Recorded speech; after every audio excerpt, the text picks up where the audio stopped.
Come along on a ride with us. We're about to take you to a place unlike any other. Let's go. All right. Where marijuana is legal and the scent of money is in the air.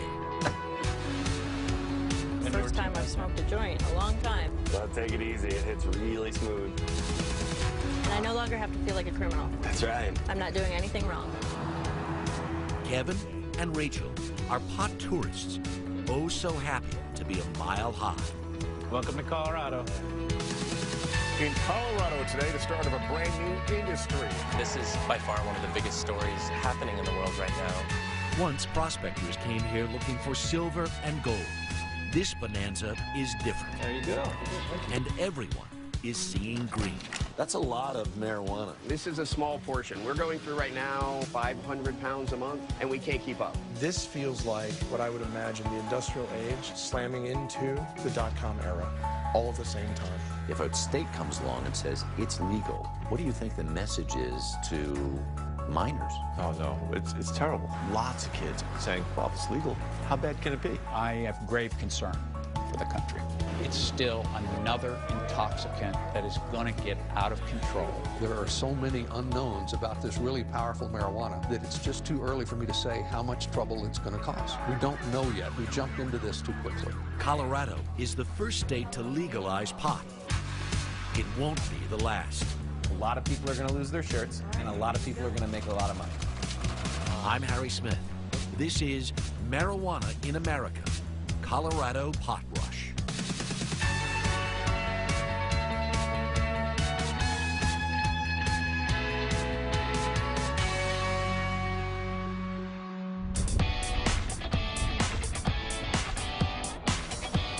Okay, so it's not a covered wagon.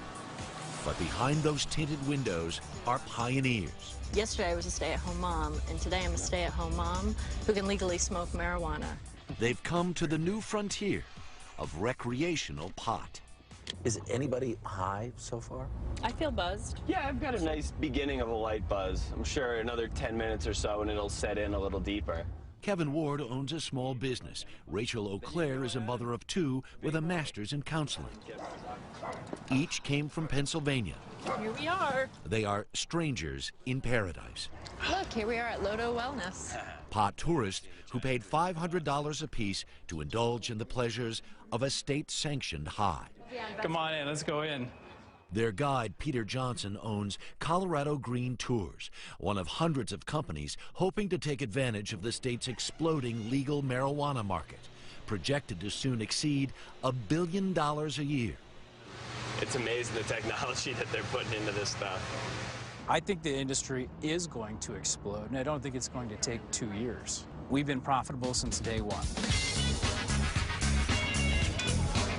Tourism has long fueled Colorado's economy. Now its visitors have another reason to spend money here. Wow. Oh, fantastic. And maybe... As much as half of Colorado's retail pot is bought by out-of-staters. And what's my big total? You're at $35. Oh my gosh. Here's your first legal marijuana. I know, it's so exciting. My heart is racing. I'm feeling a little sweaty. I'm nervous, but I'm super excited. I feel like I'm almost looking over my shoulder, like, should I really be doing this right now? But I am. It's part of history. My name's Jason. Pleasure to be your bartender. You have a safe and happy flight. I will. Thank you. Everywhere we went, we found businesses cashing in on Colorado's green rush. Security firms protecting profits. I think this would be an ideal location. Brokers leasing warehouse space to growers. Yeah, it is ready for build-out.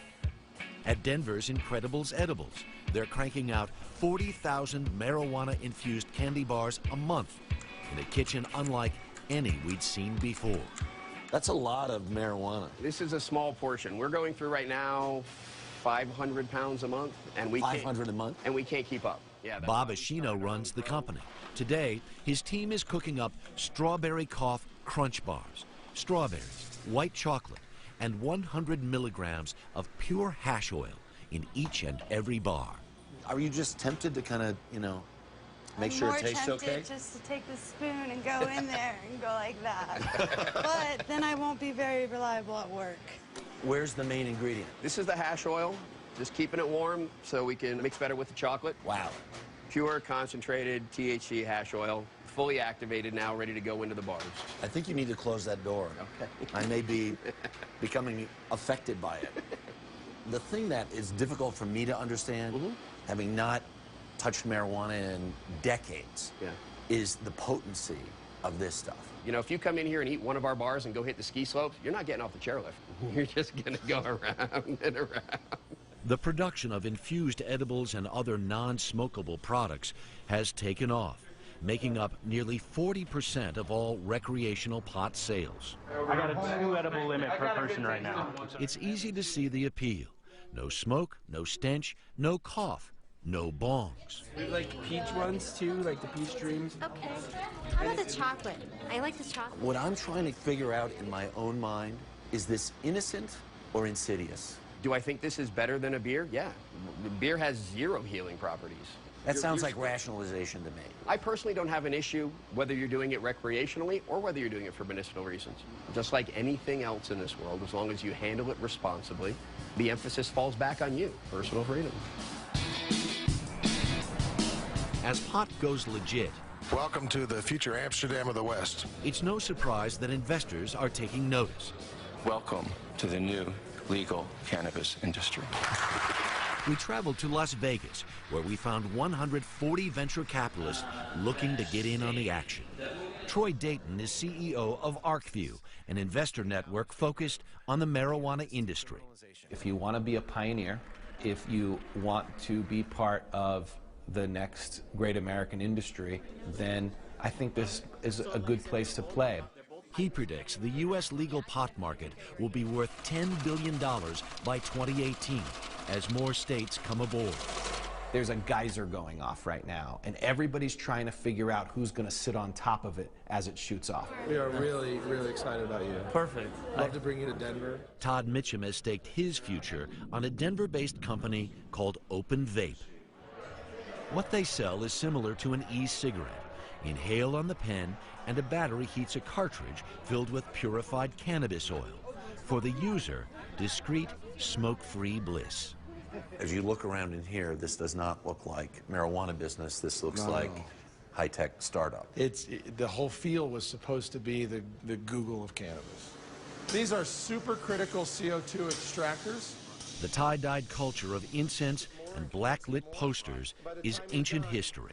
You know, pounds of trim, the leftovers from the marijuana plant, go into here, and that much, maybe that much oil will come out. So your yields are not enormous, but they're highly concentrated. Just in layman's terms, this is a refining process. It is a refining process, just like you would find anywhere else in any refining facility in the world. The difference is, this is one very expensive oil. Profitable. Profitable, very profitable. I think it's going to go to a vape pen and some edibles. The cartridges go for an average of $50, and Open Vape says it sells 270,000 of them a month, not only in Colorado, but in California and Washington. One of the rules here in Colorado is you're not supposed to consume cannabis in public. True. Do you think that's part of the reason why these things are so popular? Maybe, but you still can't consume it in public. At this stage, what people like about it is that they can be, even in their own home, not smoking in front of their children, not rolling joints. So I've got you for 2 Hornets and 250 milligram cartridges. Is that going to do it for you? Since it's illegal to ship these products across state lines, Open Vape licenses its technology to operators in other states. 10 years from now, what is your business going to look like? Well, if we keep going the way we're going, it's easily $1 billion company probably in 2 years. So in 10 years, we're going to be massive. We'll be big cannabis. Big cannabis? Maybe he's just blowing smoke, but maybe not. Nearly 40% of Americans have tried pot, and as access becomes easier, the stakes grow larger.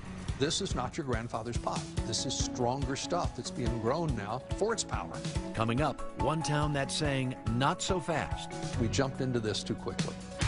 But first, a drug that's everywhere you'd expect, and in many places you would not. Well, the bar's inside to the left. Up next, why stop at Merlot?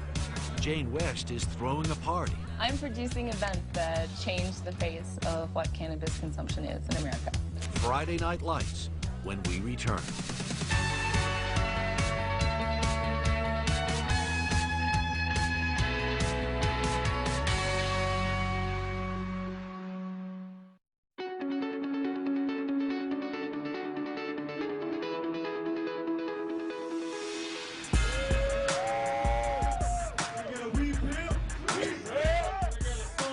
Step into a private pot club like the one we visited in Colorado Springs, and you might feel like you've landed in a kind of smoky stoner heaven. Where's Cheech? Where's Chong? By now, even they have moved on to places like this. At a private art gallery in Denver, the cocktail crowd has shelled out $100 each to hobnob over hors d'oeuvres, fine wine, and some locally cultivated bud. Oh, it's got nice taste. Oh, yeah. In many of Colorado's more progressive precincts, this is the new normal. Freed from the seedy confines of basements and back rooms, pot is becoming a fixture of polite society. Everyone brought different samples and they were like trying them, kind of like a wine tasting. This is Jane West. Hi. Nice to meet you. Jane West is the orchestrator of this soiree. I put together this idea and this event, and there are 150 people working. So clearly there's a market for this, and there are a group of people that want to be consuming cannabis together and having big social parties. I'm a blue team and I jump on the... She's a suburban 37-year-old married mother of two and makes no apologies. I use marijuana, and that's okay. From the outside, we read marijuana legalized. I think there's an assumption that there must be this giant stoner class Right. in Colorado. Can I just say one thing? Yes. You don't look like that. No, I don't. There's all sorts of demographics that are making the most of what Colorado and Denver has legalized here. And we're really kind of starting to change the face of what you think a cannabis consumer looks like. Before, we were all drinking alcohol. Then you go out and the next morning, you're like, oh, my head, and we're texting each other, why did I do that? Goat cheese with chipotle caramel dipping sauce. Her company, Edible Events, caters to people particular about what they inhale and what they ingest. One of the proven side effects of consuming cannabis is dry mouth, and so we came up with a menu that has a lot of very savory items. This is munchies for foodies. I guess I'd say I'm one part Martha Stewart and one part Walter White. More comfortable baking bread than Breaking Bad, her career choice has come with its own set of risks. What do the moms at playgroups say? If they're judging me, they're not doing it to my face yet. Are you the evil mom who lives down the street where, you know, there's marijuana coming out of the woodwork? Right. Well, to be clear, I do not distribute marijuana in any form. My events are all BYOC. You bring your own cannabis in whatever form you choose to consume it in. So I do think that we're going to start changing some perceptions. She's changed one mind already, her own mother's. Guilt-free pleasure. At 67, hey, what could be nicer? Wendy Bruner says her first experience with pot was back in the 70s. I was handed a joint and I took one puff and choked to death and said, I will never do this again. This is gross. And so I never did it again, ever, ever, ever, until recently. And what happened recently? Well, they had granola bars, and I decided to try one. And wow, it was fabulous. It made this crazy mind that's a realtor and always thinking and running to go and just go, whatever. A different kind of senior moment, to be sure. One edible, one joint, one vapor puff at a time, pot is moving towards the mainstream. What we're seeing is a lessening of the stigma, but the stigma is without a doubt still there. Ricardo Baca, a veteran journalist, has a job title that reflects these changing times. He's the newly named marijuana editor for the Denver Post. And if you think that's funny, you're not alone. The Denver Post this week announced that they're looking for a marijuana editor for their website. They have one. They're just looking for him. Baca can laugh along, but says old stereotypes are starting to fall away. It is like a big coming out party in a way. I went to parties 2 years ago, dinner parties, and certainly it was a very different situation. It's like, hey, do you want a beer? Do you want a whiskey? And now the same people are throwing those parties. And now it's like, do you want a joint? Do you want part of a brownie? Do you want some hard candies? Or a beer or whiskey? He runs the Post website, The Cannabist, with columns like pot and parenting and cooking with marijuana. Which of these do you want? And can you actually handle in terms of time? I could look at filing the other one with my strain review on Monday. He's also hired a pot critic. I mean, if something looks or really smells great in the jar, I want to pick that up if I feel like. I'm kind of lucky I don't have to have the blurry face. I don't have some odd pen name. Unlike many restaurant reviewers, Jake Brown doesn't need to be a master of disguise. If I go into a shop, they can know who I am. At the end of the day, the buds don't lie. Hey. How you doing today, man? Good, you? Jake Brown came with stellar credentials. All right, so I'll definitely do a gram of the Skywalker, and then probably a gram of the Flow. All right. My job's twofold. Explain, number one, what you're looking for in terms of bud structure, smell, taste, and then secondly, what that effect's going to be. Helping people as kind of their field guide to knowing what they're getting. In my lifetime, I've smoked over 100 strains easily. Oh, stuff sucks. The rule of thumb is that you can always smoke more, but you can never smoke less. So that's my, biggest advice for people is start off small, especially if it's, been a couple decades since you've smoked last. And when it gets out, it dissipates and you don't get much smell at all. Nearly half of all adults in America have tried pot. 1 in 8 say they've smoked within the past year. To the dismay of some and to the delight of others, pot has crossed the threshold of acceptability. Is that what this really is that this has all become gradually normalized here, while in a lot of the other parts of the country we were just like, what are they doing? I really think this is just the beginning of something that's about to be very normal. Normal, perhaps, but if smoking pot has become routine, selling it is anything but. If somebody robbed you, you have every entrance, every exit, everything is covered. That's exactly correct. Coming up, paper profits inside a cash-only business. We have marijuana and we have cash. That puts us at risk, it puts my employees at risk. That story when we come back.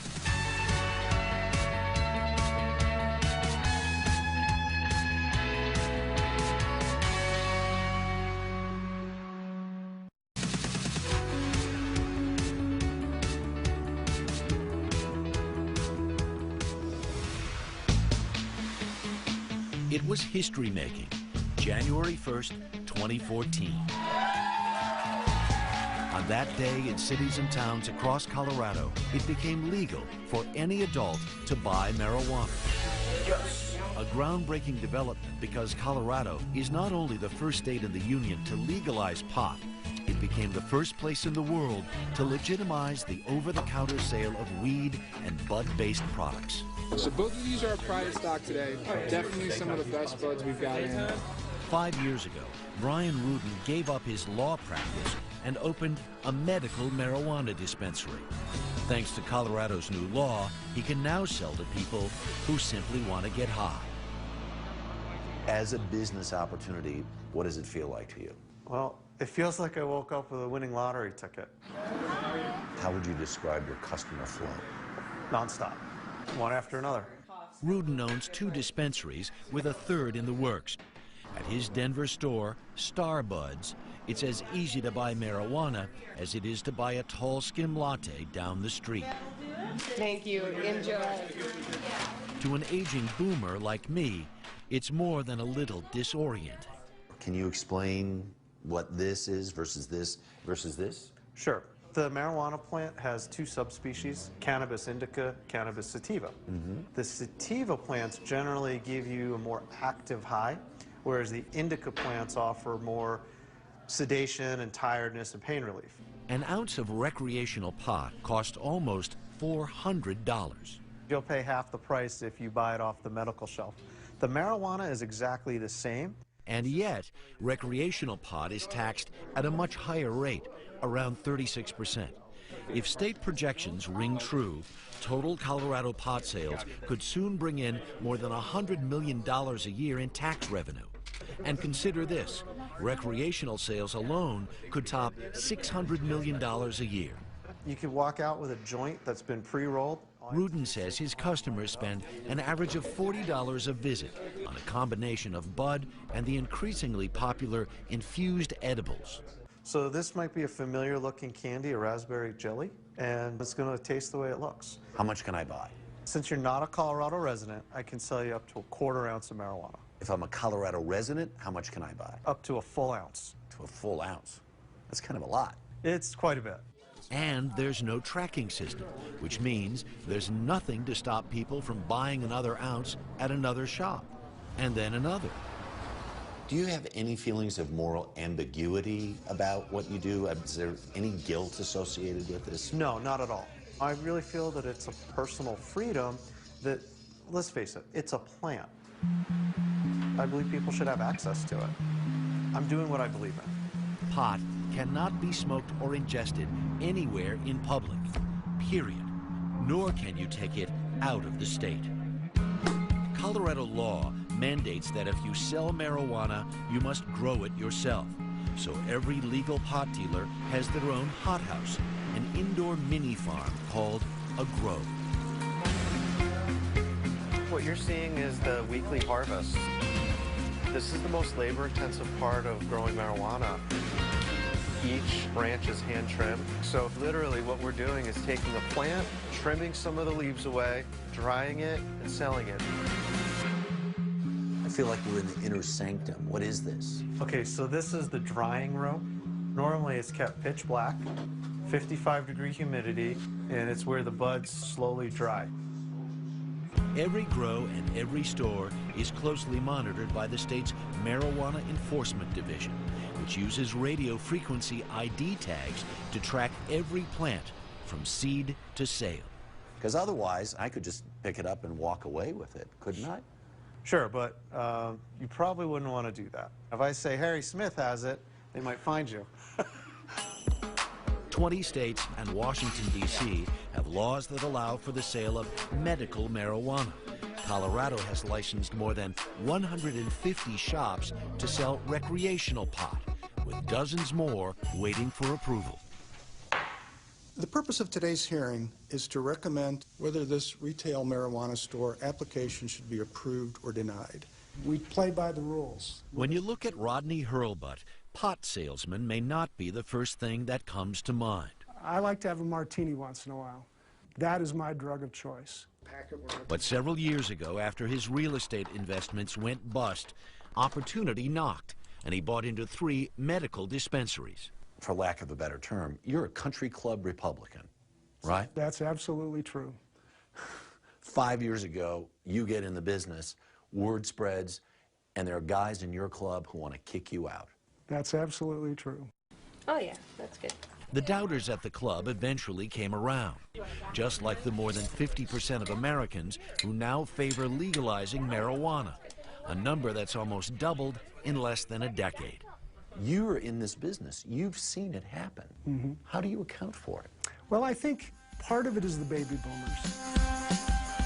You know, in large part, the baby boomers, which have influenced this country in every aspect over the last 30 years, have enjoyed that product at some point in their life or all the way through their life.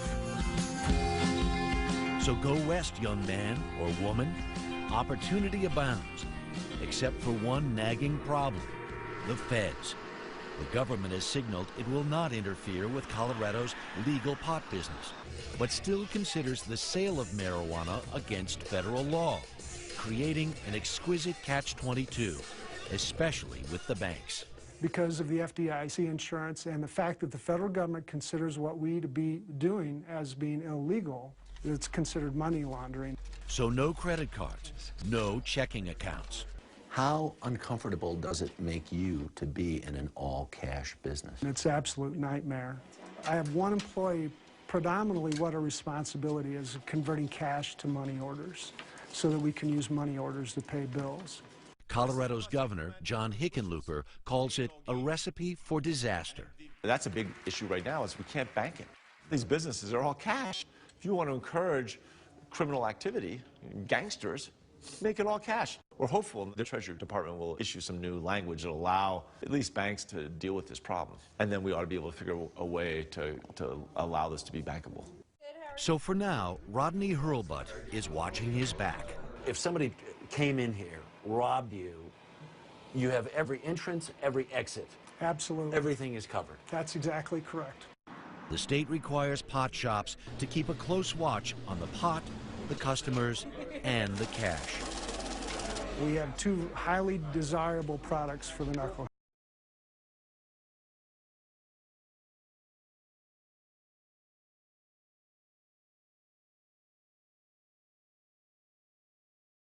Offering banks a green light to work with retailers.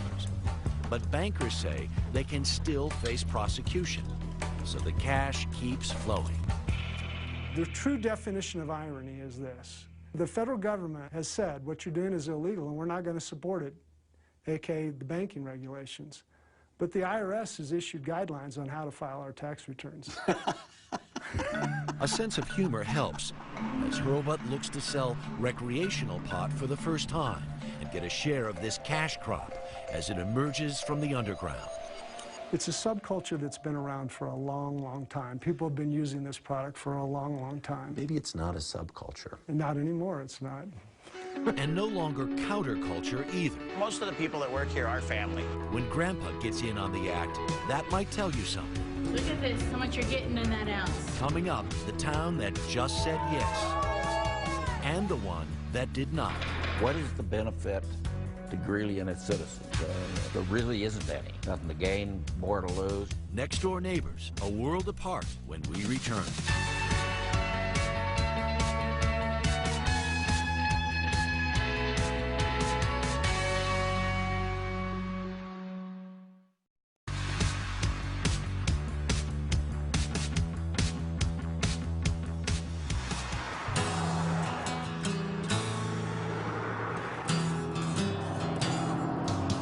Head up the road 60 miles northeast of Denver, and you come to a place of cattle ranches and oil fields. It's a little like stepping into the Old West. And like the Old West, neighbors here don't always see eye to eye. While one town embraces the legalization of marijuana, So we have 2 caviar joints and 2 regular joints. another is leery. We're legalizing marijuana today. Okay, what's the next drug we're going to legalize?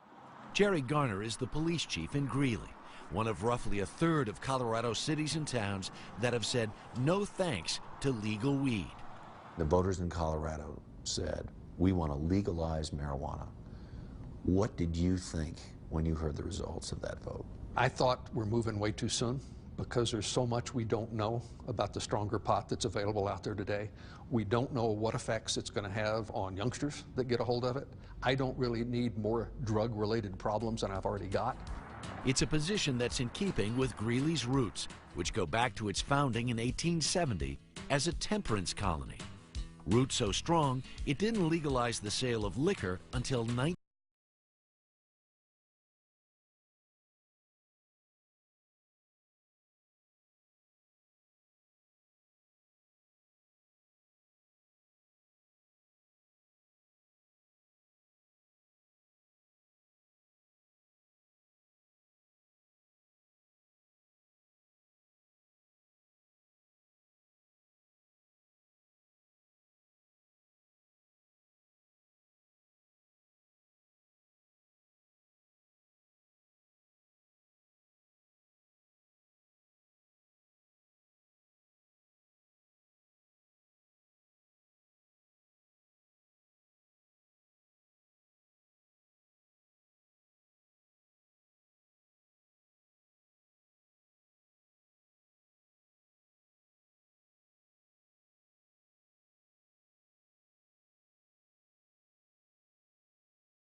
nature's herbs and wellness. For this part of Colorado, is Garden City sort of pot-topia? Yeah, I guess you could say that. Garden City's known for its vices. It was like the watering hole for northern Colorado. And it's stayed true to that nature ever since? Yes, they embraced medical marijuana when it came along. It went to 14 different cities, and everyone was placing moratoriums on them. And Garden City, they were one of the very first ones to embrace it and license it. Embrace it they have. With 45 workers, Rotherham is Garden City's largest employer. It's a family enterprise where Mom, Dad, Aunt Judy, and Uncle Elmer all gather to trim bud. Welcome to the Heartland. 10 years ago, if somebody had said, you're going to be in the marijuana business, what would you have told them? I wouldn't have believed them. It's really surprising to hear your mother say, boy, we have really nice buds today. Rotherham has had to build a new greenhouse just to keep up. You don't have enough room to grow the marijuana you want to grow in order to satisfy the customer demand. Right now, I don't. Over the next year, we're probably going to triple to quadruple in size. Do you want to be a marijuana mogul? I never planned on being this big, but you know, you just have to grow with the demand. Everything is $30 a gram. Each joint and edible sold means tax money for both the state and towns like Garden City, All of our prices are already including the tax. where taxes levied on medical marijuana already fund a third of its budget. With new retail sales, the mayor says that number will only rise. So is this the main drag in Garden City? Main drag. The blue-collar town is putting that money toward revitalization, offering matching grants to homeowners and businesses that do renovations. The small things go a long way. A windfall like that would tempt most town leaders, but not in Greeley. Tom Norton is the mayor. To have a community based on a tax structure that depends on the sale of marijuana, I think is inappropriate. While Garden City cashes in, Greeley has decided the wages of sin just aren't worth the trouble. When you look at Garden City, does it worry you that they're right down the street? It troubles me that there's that much marijuana for sale that close. One of the things that we've heard quite a bit lately is that marijuana is no worse than alcohol. Okay, I'll give you that, but I've already got one legal intoxicant out here that's causing all kinds of problems in society. Now I'm going to have another one out there. So what kind of mayhem is that going to cause? There are people who would listen to what you've had to say, and they'll say, that old chief, 44 years in that blue uniform, out of touch, doesn't get it, doesn't understand that this is the new reality and it's all just going to be fine. I have no moral worries, no religious compunctions that marijuana is the devil's weed, is evil and all that. My job is to keep people safe. That's my job. And I worry that people are going to be less safe in my city, the city I'm responsible for, because it's easier to get access to marijuana. Easier for sure. As Colorado has its marijuana moment, drug experts are having a moment of their own. About 10% of users of marijuana are likely to become marijuana dependent. Coming up, the teenage brain on pot. Marijuana makes you dumber. It's not the way to study for your physics exam. That story when we come back.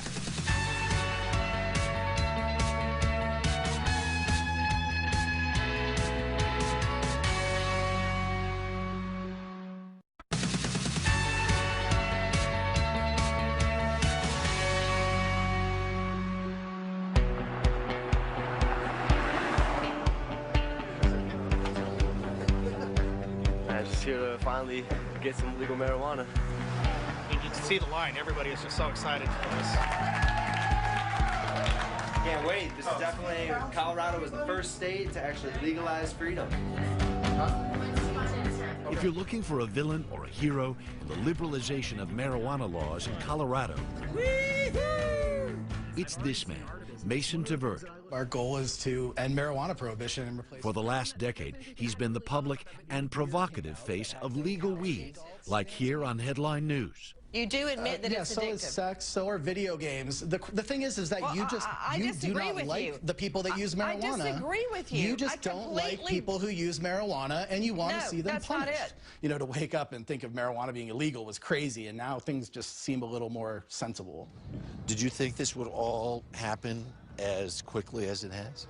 As the communications director of the Marijuana Policy Project, Tavert has been a master of savvy marketing and mischievous self-promotion. He used those skills to turn what was a stoner's pipe dream into an issue of freedom and fairness. I'm sure there are people who look at you and say, that Mason Tavert is public enemy #1. He's this merry prankster, and he's ruining our country. Are you that guy?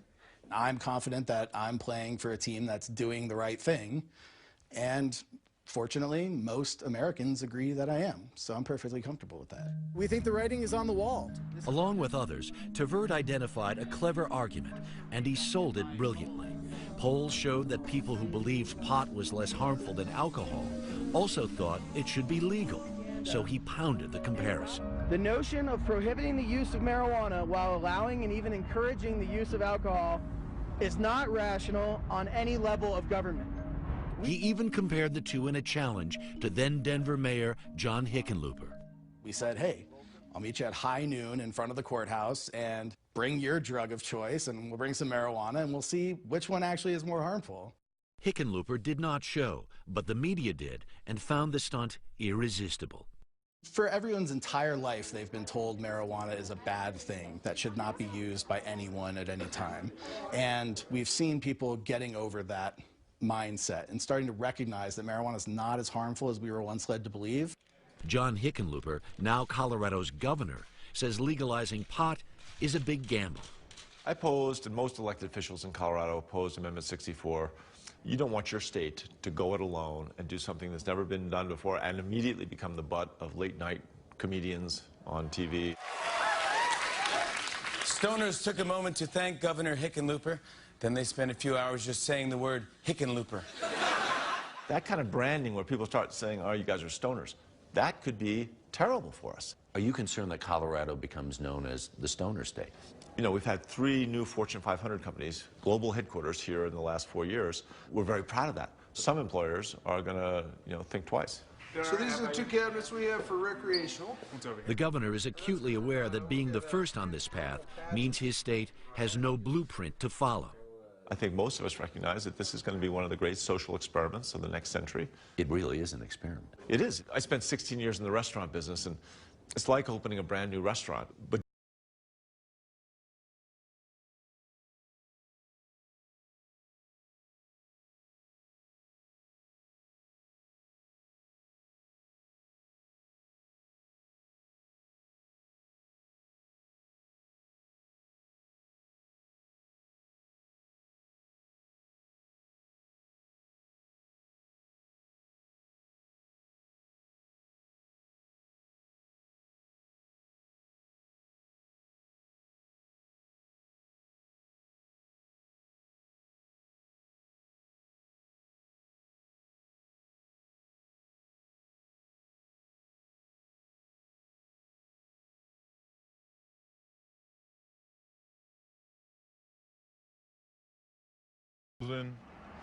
just easy.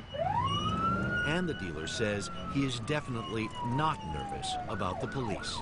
I mean, the cops are chilling. They're looking for meth dealers and heroin dealers. That's what they're really worrying about. So from a law enforcement perspective, you've got no worries? Nah, no worries. At the same time, you just assume we protect your identity. Yeah. While the dealers keep on dealing and the legal shops keep selling, I haven't smoked in 25 years. The governor wonders how much of this pot could end up in the wrong hands. Well, as a parent yourself, I'd just be curious. If a state comes along and says it's legal, what do you think the message is to minors? Oh, no, it's terrible. Lots of kids, and we've got surveys now that demonstrate this, that, well, if it's legal, how bad can it be? Scientists are very concerned. You take this high-potency, really intense THC, and you give it to a kid whose brain is still growing, that rate of growth, they think, affects things like long-term memory. That's very disconcerting. People who should not use marijuana include all adolescents. because their brains are developing and it is. Thomas McClellan was a deputy drug czar under President Obama and has studied addiction for more than 30 years. Disturbingly, there seem to be findings that over the long term seems to reduce IQ. Drop of 8 points in IQ. That's not trivial. Marijuana makes you dumber. It's not the way to study for your physics exam. That's right. A lot of people view marijuana as benign, and they think of it as something you can't get addicted to. You can become addicted to marijuana. About 10% of users of marijuana are likely to become marijuana dependent. Is it a physical or psychological addiction? It is both physical and psychological. They've done MRI studies that show significant effects of marijuana acutely and over the long term. And you don't need to be a rocket scientist to see people who are smoking regularly just don't have the motivation that they used to. The unknowns loom large. If legalization of marijuana is a social experiment, then Colorado is the petri dish on which other states are keeping a close eye. 20 states and the District of Columbia already allow medical marijuana. Like Colorado, Washington state will allow recreational pot sales later this year. Alaska, New Hampshire, Oregon, and Rhode Island may soon follow, and several more could vote on recreational pot sales in 2016. Colorado's the first domino. You're in the midst of this social experiment. What cautionary tale or what message would you have for other states? I would suggest that they wait a year or two and see how it works here. Are we going to wake up X number of years from now and marijuana will be legal from coast to coast? I think that we're going to see states continuing to adopt these laws. When the federal government decides to follow is the big question, but you know, the writing's on the wall. Today it's pot. Decades ago, it was alcohol. When Prohibition ended, it could not have come quickly enough for a thirsty country tired of hiding from the law. Pot smokers say the legalization of marijuana is much the same. I think that this is one of those right side of history issues. But will it come with the same trade-offs of abuse and addiction? With marijuana closeted for so long, there's no real way to know. We're about to find out. I'm Harry Smith.